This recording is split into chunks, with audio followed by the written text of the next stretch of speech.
I want to welcome everyone who's joined the call today. How many people does it take to change Florida? A lot.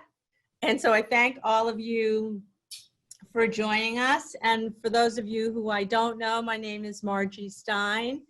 And I want to welcome 3 of our House District candidates to the call. So for starters, let's welcome Tracey Kagan. Tracey's running for House District 29. She ran once before and almost won.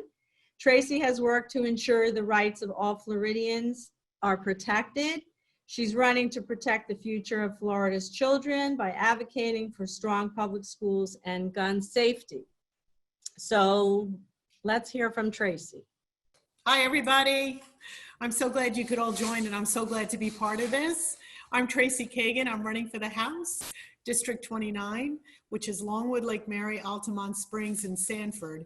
But more importantly to all of you, it's the I-4 corridor. And as I say to everyone, I'm going to turn it blue for Biden. I'm going to win the election here. I'm running against an incumbent Republican whom I ran against in the midterm election and lost by only 1%. 1%. We put a team together in 6 months, knocked on a lot of doors, raised $100,000, and we almost took him.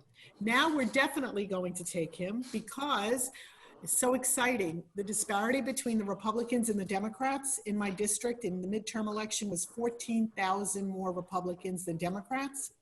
And now the SOE, the Supervisor of Election, gave us the numbers, and the disparity is 780. How about that?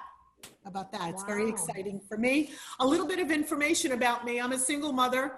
I've got 3 daughters, 24, 19, and 15. My 24-year-old lives in the other Corona land of Dallas.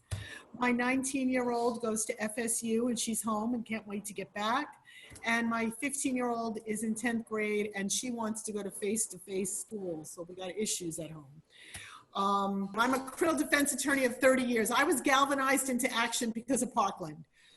I took my daughters, we went down to South Florida, we marched in solidarity, and I came back to my town. I sat at a table with a few women, and I said, so what's the solution? And they said, well, the guy who's running and the current state representative, they want to arm the school teachers. And that's when I said, oh, that's not going to work for me. My kids are in school. I'm tired of getting the code red, code yellows. I said very flippantly, I'll run. And about a week later, I got tapped and somebody said, would you really run for office? And I have to be honest with you, politicians for me, I was an armchair politician. I always laugh that I make a joke, I sleep around. I go to bed with Anderson Cooper and I wake up with Morning Joe. You know, that's the kind of person I was. But I decided that it was my turn to get involved. And I decided, and I looked around, how important local politics are and how they really affect us. So, you know, we looked at a national level, and when you take it down on the local level, you realize what's going on in Tallahassee affects us day to day, our schools, our public education, our healthcare. And Tallahassee, and you know, has been held in a Republican vise for 20 years. So I ran, and I was mentored by excellent people at Ruth's List, Emily's List, Amy Mercado, Anna Escamani. The great thing about running for office, and I think a really good, effective leader, is someone who actually listens more than they talk. So I listened, and I followed what everybody said to do. And I paid attention. I did my call time. I raised money. I knocked on doors. I spoke like this with whomever would listen to me.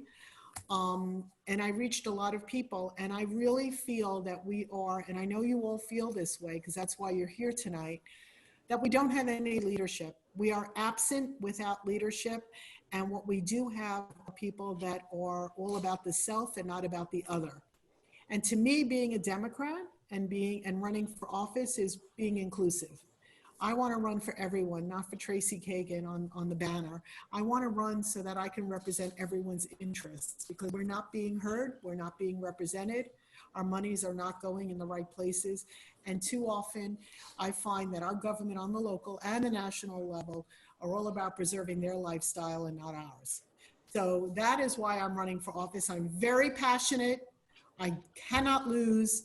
I will not accept that. My biggest joy in life will be to take his tush out of that chair and throw it out and put mine in it and get sworn in. Yeah, that's who I am. Ask away. I'm an ex-New Yorker. I can take it. I've got a thick skin. And with 3 daughters and a criminal law experience, I've got the skill set to get there. Does anybody have any questions of the candidates or anything that we're doing? This is Allison here. I just wanted to ask, given everything going on with the racial justice movement across the country right now, I know Florida has plenty of issues as it is, obviously COVID being a major one. I'm curious what the candidates' positions are on that topic and funding for police being diverted to community programs, and what your stance is on that that movement. I've been a criminal defense attorney for 30 years. Right, yeah. I feel like I've had an inside view as to really systemic racism from many perspectives. I was a public defender in New York City for 9 years, and then I moved down here, and it was very different from New York, okay? So a couple of things that I want to say. Number one, Black Lives Matter. I've been to many, many of those protests, gatherings. I firmly believe that we have to stand by as Democrats, and we are inclusive, not exclusive, and that we have to lift each other up and not put each other down. So that's step one. Step two is we have to get rid of standing ground. I'm a criminal defense attorney, and that law in and of itself gives people the tool to really be very prejudiced, and it's mostly used against Black and brown communities. So number three, we have to make sure that our police are held accountable. We cannot have police being checked by police. We can't have IA. We have to have an outside agency to make sure that police officers are accountable. It has to be a complete revamping of what is acceptable within the agency. Okay, that's just a little bit tip of it. The other part of the equation is that we have to have money for mental health. We have to have money for mental health because not only is it a large component of our society, but we have a lot of homeless in our society. And a lot of the homeless are suffering from mental health issues. And we need to funnel money into mental health for students, for the homeless, and for those that are in need. And then we also need to have money for, I was just gonna, not just mental health. What was it? Oh, addictions. I'm in the criminal justice system. I would say in 30 years of criminal law, I've met 6 really evil people. Most people are the product of bad choice or an addiction. And we deal with addiction as a crime as opposed to an illness. And that is a huge problem in our society. Listen, I can go on for hours and hours. America needs to be fixed from the bottom up, not the top down. That's not working. The bottom up.